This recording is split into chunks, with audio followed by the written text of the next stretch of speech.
लफ्ज़ जिहाद हमारे लिए खतरा है कि नहीं? आपके भोपाल में हो रहा है कि नहीं? आपके इंदौर में हो रहा है कि नहीं? ग्वालियर में हो रहा है कि नहीं? खंडवा में हो रहा है कि नहीं हो रहा है? कोई ऐसा जिला मुझे बताइए जहां लफ्ज़ जिहाद नहीं हो रहा है। एक भी नहीं है। जहां हिंदू खत्म हो गए वहां लफ्ज़ जिहाद खत्म हो गया। जहां हिंदू खत्म हो गए वहां धर्मांतरण खत्म हो गया। जो हिंदू बच्चे नहीं किसको कन्वर्ट करें? हिंदू बच्चे नहीं फिर किसके साथ लफ्ज़ जिहाद करें? अगर एक कोई काम किया जा सकता है भारत को सुरक्षित बनाने में, मुझे लगता है कि वो मास्टर की हो सकता है।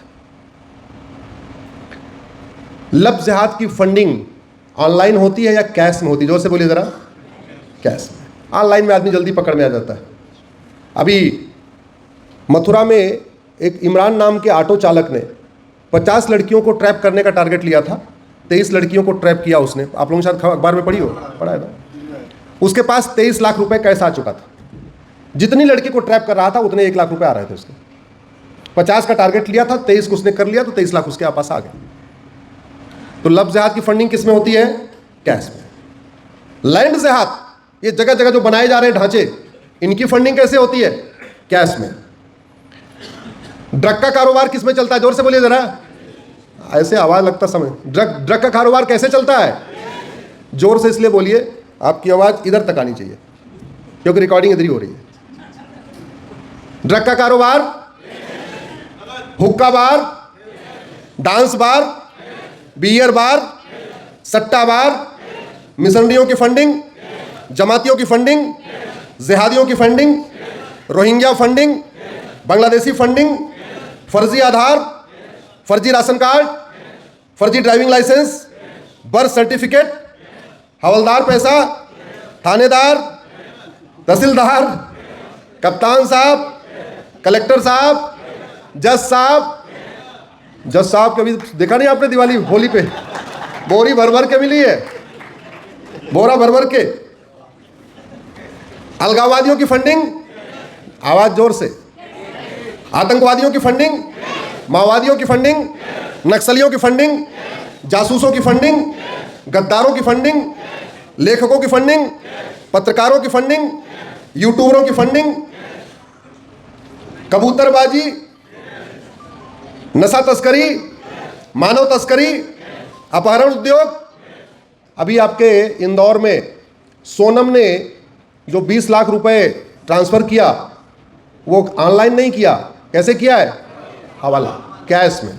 ठीक है।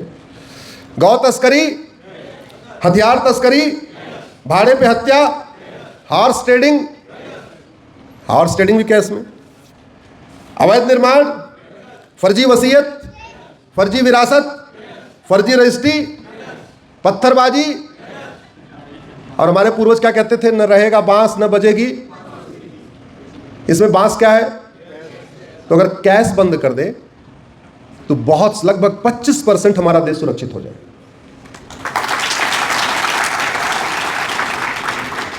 अब कैश कैसे बंद होगा?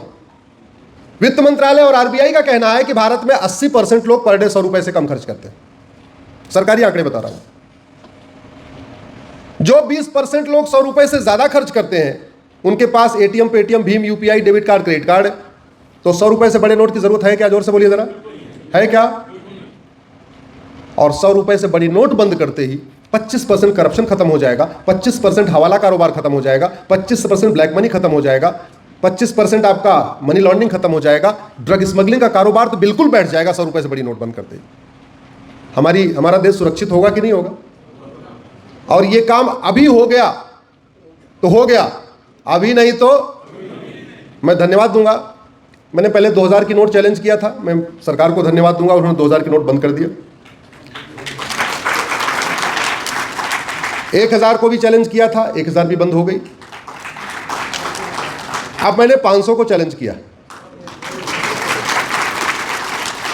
और प्रधानमंत्री से मांग करता हूं, हमारी PIL का इंतजार मत करिए, कोर्ट के फैसले का इंतजार मत करिए। आप एक दिन शाम को 8 बजे आइए और बोलिए, भाइयों और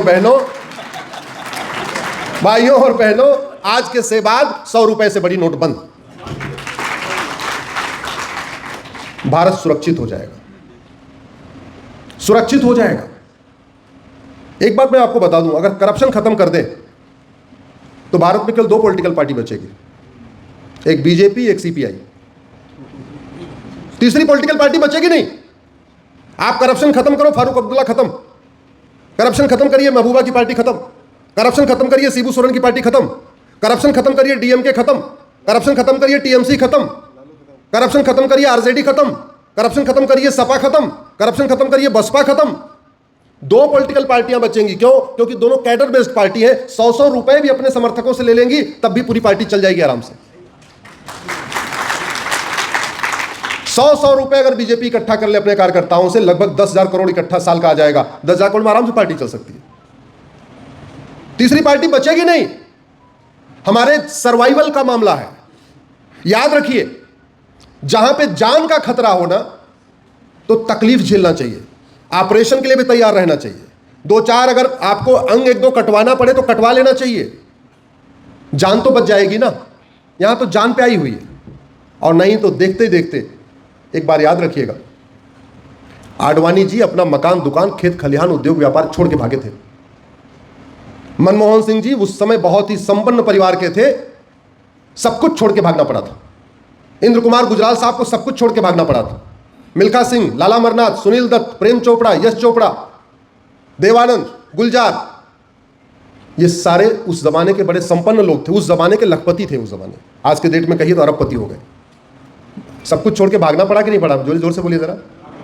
और भारत में आज ऐसा हो रहा है कि नहीं हो रहा है? जगह जगह पलायन हो रहा है कि नहीं हो रहा है? मकान बिकाऊ है कि स्टिकर लग रहा है कि नहीं लग रहा है? लग रहा है। तो आपको अगर कमजोर करना है, ऐसे नॉर्मल से एग्जांपल आप देख लीजिए। मान लो खली यहीं आके खड़े हो जाए और चैलेंज करें, भाई हमसे कौन लड़ने आएगा? कोई लड़ेगा? कोई किसी की हिम्मत है खली से लड़ने की आज की डेट में? और खली को अगर 1 महीने भूखा रखा जाए और 1 महीने बाद आए, आप में से कितने लोग खली से लड़ जाएंगे? जोर से बोलिए जरा। भाई साहब, आप भी लड़ जाओगे। क्यों? कमजोर कर दिया आपने। मजबूत करेंगे तो दिक्कत होगी, कमजोर करना पड़ेगा। आप चूल्हा बंद करना है तो मुंह से अगर फूकेंगे तो मुंह जल जाएगा। तरीका क्या है? गैस की पाइप बंद कर दीजिए, यही तरीका है। इंजन, आप पेट्रोल बंद कर दीजिए, गाड़ी बंद हो जाएगी। गैस बंद कर दीजिए, चूल्हा बंद हो जाएगा। सप्लाई काटने की जरूरत है। भारत में जो ड्रग का पैसा आ रहा है, वो हमारा धर्म भी ले जा रहा है, हमारा धन भी ले जा रहा है, हमारी यंग जनरेशन भी बर्बाद हो रही है। और उसी ड्रग के पैसे से धर्मांतरण हो रहा है, घुसपैठ हो रही है, रोहिंग्याओं की झुग्गी बन रही है, बांग्लादेशियों की झुग्गी बन रही है, सब कुछ होता जा रहा है। उसमें कानून का भी बहुत बड़ा योगदान है। इसलिए मेरा मानना है अब हमें इसके लिए कमर कसना पड़ेगा। आपको लगता होगा इससे क्या रिलेशन है, लेकिन मैंने आपको बता दिया, हमारे लिए बहुत बड़ा खतरा है।